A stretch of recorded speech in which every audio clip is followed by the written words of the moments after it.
All right. Hello, Facebook.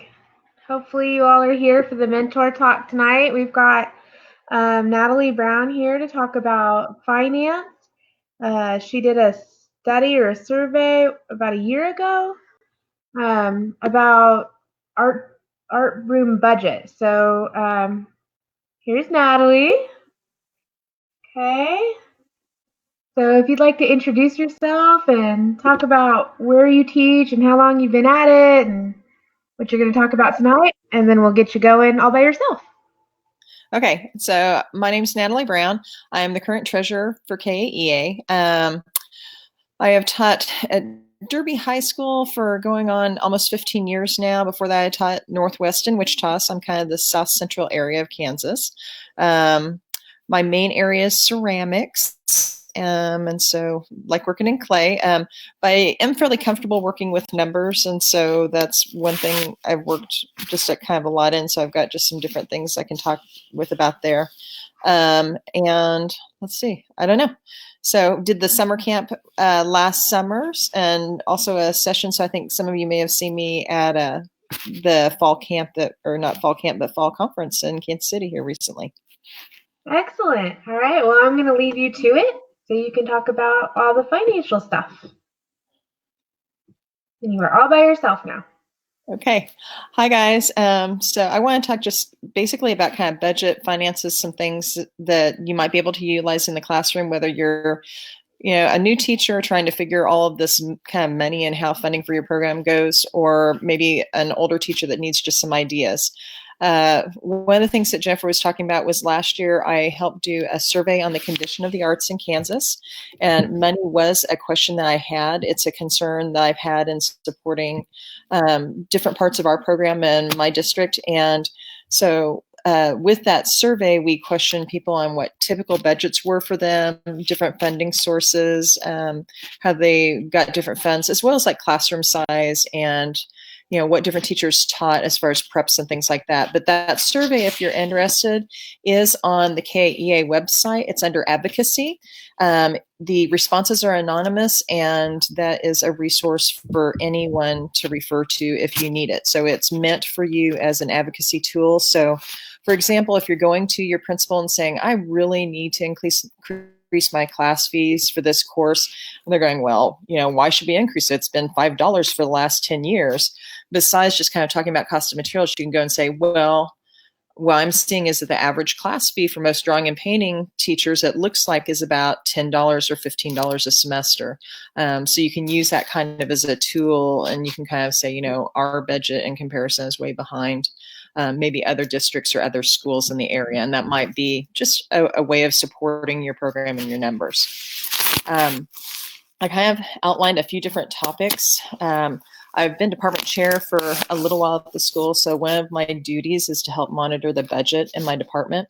I just wanted to talk about budget or funding sources that you might have for your program. I've talked to several different teachers. I know at some schools, it's simply just a teacher goes and says, hey, I need this. And in most cases, unless it's unreasonable, the principal will approve it. So some teachers don't really have any idea how much they've spent or what their budgets are. To me, that's a dream situation. That's great. But some of us are really constrained, and you have a maximum amount that you can spend, and you're having to try and figure out, what you can afford to do with kids. So from my experience, there's several different sources for funding your program. The first one for most teachers is going to be just like a base allocation. A lot of times that's decided by your building principal, which is a reason to try and make sure you have a good relationship with your administration. But a lot of times you'll have your building principal will divide a base budget up for your building, and they will go and allocate a certain amount of funds for different departments. Ours is actually divided per area that we teach. Sometimes it's just the art department gets $1,000 a year or whatever it is out of those base funds, and that's kind of a set amount. So from my experience on base budget, you need to make sure you spend that, because if you don't spend your base budget, it just goes away from that funding cycle. So it's basically an annual cycle. They've allowed that amount, and if you don't spend those funds, then it's going to disappear. A second source of funding, depending on grade level, depending on school and district, may be class fees. So at my school, we have different fees associated per class. And so students are expected to pay that fee, and it helps cover materials for the class. And so you may be looking at like a $5 fee or a $15 fee. That may be per semester, it may be annually, but that's another way of helping fund your program and pay for supplies. Those funds can sometimes carry over from year to year. You'll need to talk with your district people to just kind of find out whoever your ordering person is to see budget wise if that continues. But fees can sometimes be hard to justify. Sometimes you'll have problems collecting fees. I've found, depending on, your area that you may have where students can't afford to pay the fees. We in our district, as the teachers, are asked to help collect fees if students aren't paying them. So I just do reminders. I don't ever try and be aggressive with parents, but I'll just kind of go and tell kids, say, hey, just a reminder that the really cool things that we're using in class are coming from your fees. So if you can try and talk to parents and see if, I know maybe they had a whole lot at the start of the year, but, now it's October, maybe they've got a little bit more funds, and see if, talk to your mom and dad and see if they might be able to go and help pay fees, because it helps us have these really neat materials that we have sometimes. Along with class fees, sometimes we have communities in schools. And so some of the kids that can't afford to pay fees, they might have help from communities and schools, or they might have sometimes you may have donors that will help pay with students' fees too. So my attitude towards fees has never been to go and tell a student, well, you can't have any supplies, or you can't be in the class if you can't pay the fee. But I do try and encourage kids that can pay as much as possible, because it's helping fund the program. So let's see, another source that I look at for funding for larger items. Let's say you do need to get a new kiln. You want to get additional wheels. Maybe you want to get something that's a little bit interesting, like you need a document camera or something like that that's technology based. A really good source for larger purchase items would be capital outlay. Those funds usually occur once a year. It depends, on each building and district how they distribute that. But capital outlay funds are meant for large improvements within your program. And so a lot of times they get prioritized. You will submit a request, and then someone's going to prioritize it, maybe your budget person, maybe your principal, and decide which items they get to fund that year. So it may be that, like, hey, I know I'm going to be needing this new piece of equipment. I know I want to get a printing press. And so maybe we don't get this year, but you keep advocating for it. And after they've seen you've requested the same piece of equipment after 2 or 3 years, you might get prioritized and be able to get that to come through. So that's a really good source. And that's a different kind of funding source. So it has to be spent a little differently. And it's usually a one time a year that happens. Fundraisers are a really good idea for some programs. I know that we have done fundraisers for groups at my school. You can do fundraisers. When I was at Northwest, we actually did an annual fundraiser where we sold, it was just kind of like your general, back to school fundraiser, had wrapping paper and candy and stuff like that. But the fundraiser was how we were able to afford some of our better photochemicals. And so that may be something that you have to look at if you're kind of tight on funds. So fundraisers might be a way of kind of supporting that. There's crowdsourcing, so you can look at different ways of doing that. There's grant writing, so these are kind of like different ways of getting money into your program if you're struggling with getting it just through your regular fixed amounts that you may get through your school. And there's a lot of different ways that you can look at that. One year I did a Target grant for a field trip, and it basically paid for busing and transportation. We were able to take the entire art department 1 year to our local art museum. So that's a possibility. And don't discount, maybe you can't get a grant, but you might have a grant writer for your district if there's something that you want to do. I know that the Wichita Art Museum and several, also the Ulrich Museum, if I can't afford the bus, I'm not getting the grant, but they have a large grant that will pay for my bus. So all I have to do is say, I need the busing paid for. And so they already have the grants that they've received for the funding, but I'm applying to them, and then they distribute it to my school. So there's a lot of different ways that kind of funnel through and help support your program. We've done, let's see, when I was at Northwest, another thing we did was we did an annual chili feed. So during the winter season, we would make bowls and we would sell them. And then we'd also have chili that we'd serve. And so that was a pretty good fundraiser too, that would bring in just extra money for the program. So that, anyways, let's see. Another way that you might not think about funding your program, but that could help. Maybe your district won't support you adding a fee to your class, but you might talk to the principal and say, I want to add a supply list. So for example, if you're teaching a drawing or painting course, you might try going and saying that all students have to bring in 2 paintbrushes, or maybe they're all having to bring in, I'm trying to think, but maybe they have to buy their own set of clay tools. So those could be ways that you could help fund supplies and tools and materials that you need. There's sometimes at elementary schools I've talked where like a teacher has like all first graders bring in glue sticks, and those go to the art department, or half of them go to the art department, and then all first graders or second graders bring in crayons, and so 1 box of crayons goes to the art teacher. And so like they buy 2 boxes of crayons, one goes to the classroom, one goes to the art teacher. And those are some other ways that you might be able to help get the materials that you need when you can't increase fees or do anything else. The downside to that, of course, again, is that some kids may not get the supplies you requested. So you're going to get maybe rose art or a brand of supplies that you didn't want, as opposed to maybe Crayola or something else. And sometimes just the parents just forget or they don't do it. And so, it's still going to bring supplies in, but if you were needing so many of them, you may not have the number you were expecting, and you'll have to kind of come up with those. But those are all different kind of ways that you can help just kind of supply and find materials for your program.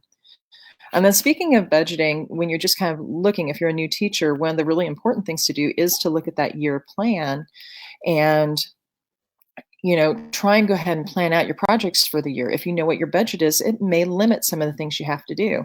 One of my projects I deliberately do very frequently with my sculpture classes, I do cardboard sculptures because they're very inexpensive. The only cost I really have is maybe paint. The cardboard's all recycled, so there's no cost there. And I'm buying maybe some hot glue sticks. So that can help. Knowing what you're planning on doing for the year can help drive what you need materials-wise. It can also help you when you're going to the principal and saying, this is what we're using, this is how much it costs. When I first added a fee for one of my classes, my sculpture class, I had to go and have a write-up sheet that said basically what the $20 would pay for in a semester. And usually, you and I both know that when you're going and ordering supplies, since we buy them in bulk, like if the students were to buy the individual supplies, it would cost way more than when they're classroom sharing. And so it's pretty easy usually to justify a fee for that. But I do think there's a real trend that principals and school boards are wanting to not increase fees where they can help it. I think that's been at least common in my areas. Like if we cannot add fees, we try not to. But like having that year plan just kind of helps you anticipate what you've got coming up. I also think when you're doing that year plan, it can help you buy in bulk. So if you have things coming up, a lot of times supplies are cheaper when you buy in bulk. So getting those bulk discounts, or, you spend over however much money, $150, you get so much off at Dick Blick or one of the suppliers. Those can be really beneficial. You have free shipping over a certain amount. So those are all ways you can kind of save yourself some money, because if you're paying shipping for something, it obviously adds a lot to your cost. I encourage you to buy local where you can. I know that we have a local clay supplier. The nice thing about using our local suppliers is I don't have to consider shipping and getting my clay delivered. If I buy large amounts at a time, I can also get other services taken care of while he's there delivering clay. So that can help with repairs and things like that. Another thing that has really saved me before, because when I'm not planning, maybe the kids have gone and used way more clay than I thought. I'm going, oh, wow, we went through, 1,000 pounds of clay all of a sudden. I can call him up and say, I just turned in the PO. They just gave me the approval number. Can you get it here? And I can get it within like the same week, as opposed to waiting maybe 3 weeks for a delivery or something like that. So having a good relationship with your local supplier can kind of pull you out sometimes when maybe you've forgotten something, you need something last minute. So to me, that's very helpful too. I have a request. I'm looking at notes and now I'm trying to find, where is that? Oh, requesting discounts. That was one of the things. My local supplier, another thing which I hadn't thought about, does provide a discount. And he actually, like, I wasn't aware that he gave discounts to schools until he said, yeah, all schools get discounts. So if I was looking at published prices on the website, I get a discount being a school, like he gave discounts or educational discounts. And I guess what I was going to say is it never hurts to ask. Hobby Lobby, we have a district credit card. And if we use the district credit card, we can get a 10% discount on top of just the base prices at Hobby Lobby. So, but I have to use the district credit card with that. And so there's just some things there that you may not think about. And if I don't ask for the 10% discount, they won't just automatically give it to me. But it never hurts to ask for discounts because there may be, some there that you weren't aware of. Trade is another option that you might look at too. It's just like another source. So let's say, because this happens at times, you have supplies donated. And so maybe you had a print company close down and they donated reams and reams and reams of paper. And you're like, okay, I am comfy in paper, but I really, really could use some more paint. And you're willing to use temper paint for your program. And somebody else is going, you know what? I have 50 balls of temper paint and I do not want to use them anymore. Would be happy to get rid of them. And you're like, hey, I'll trade, 15 reams of paper if you want to go and give me, 20 balls of temper paint. That, that might be something that you could look at. It might be a way of kind of helping support when you're needing to get stuff. So, but anyways, those are a lot of things that I look at as far as like funding program and finding supplies and things. The other thing I just want to say that I think has helped me a lot is, like I said, I am comfortable with numbers, but I really work very hard to document purchases. And so I keep a spreadsheet. And since I'm department chair, I keep a spreadsheet of my income. So I have a line item for my fees that have been collected. I have a line item for my base budget that my district told me about. And then I have a line item for not usually capital outlay, but usually that kind of is the main things I know they're set that I'm given the amounts from a person in our district. And then as I turn in purchase orders, I put each of those in so I know exactly how much I've spent. Because there's times when I've gone to go and do a purchase order and I'm buying maybe $700 worth of clay and the person's going, can you do this? And if I can pull out that spreadsheet and go, here's how much I have, here's how much I've spent so far, then all of a sudden they start to go, oh, wait, she's really paying attention to, how much she's spending and she knows how much she has in her budget. And that has helped me numerous times. It helped me one time we had at our, it was just a fluke because of the financing department, but all orders to Dick Blick were going under the art department. So we were sitting here and we were told we were like $700, $800 over budget. And we're like, what? They're like, well, you had this order here and this order here. And we're like, we never had a Dick Blick order in October. And they were able to realize that was actually a different department. It was like the special ed department had ordered supplies and it had just all got lumped under art because they're like, oh, Dick Blick's always art.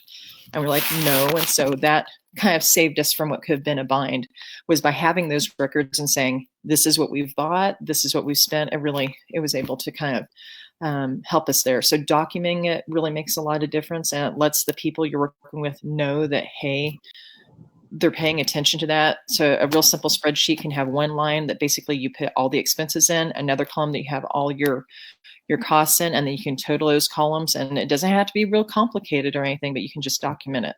And do, by the way, double check, because sometimes you'll turn in an order and you think it's going to cost so much, and like you've used prices that you thought you had, and then when it comes through and it gets approved on the bill, you might double check, because at times I've had shipping ended up being more than I thought it was, or the price on something changed from when I ordered it and when it actually got purchased by the district. And so it was off by, say, $50 here, or $30. And all of a sudden I had either a little bit more or less than I thought I had. So those are other reasons to kind of like document all that stuff. And frankly, I'm not like one of those super, super organized people, but anytime I have a purchase order, I just put it in a file. I have one file. There's all my purchase orders. When I have the receipt from the district on how much it actually costs, or the invoice, I put that with it. I just have them together. So if I ever need to look something up, it's a real easy find to do. But But those are my hints, and those are kind of my tricks on how I monitor my budget and things that have helped me a lot, and maybe some ideas that you hadn't thought about that might help you with your program as well. So, any questions? Looks like we've got 4 people watching right now, so that's good. I want to just say a couple things about the swap. So we do have some social media outlets. So if anybody out there watching, if you are overloaded with certain things, I mean, we've got the Kansas Art Teacher Facebook group and, our KAEA Facebook page. So if you are looking to trade with somebody, feel free to use those avenues. What was my other thought? I lost it. So, let's see. I want to double check, make sure there's no questions. All right. Well, thank you, Natalie, so much. I'm trying to get that thought back, and it's just gone. So, all right. Well, thank you, and have a good night. So, I do want to tell anybody who's watching to remind you of a couple of dates coming up. The professional development grant deadline is November 20th. So if you want an extra couple hundred, I think it's $700 to spend on professional development, that could be for going to nationals, it could be for some PD in the summer. Remember, it's not for classroom materials, it's a professional development grant. Get those applications in. We will have another mentor talk late November. I haven't quite decided what the topic is there yet, but if you're interested in doing a talk, please let me know. It is very painless, I promise, and we have lots of topics we can talk about. So thank you for joining us tonight, and have a good evening and stay warm.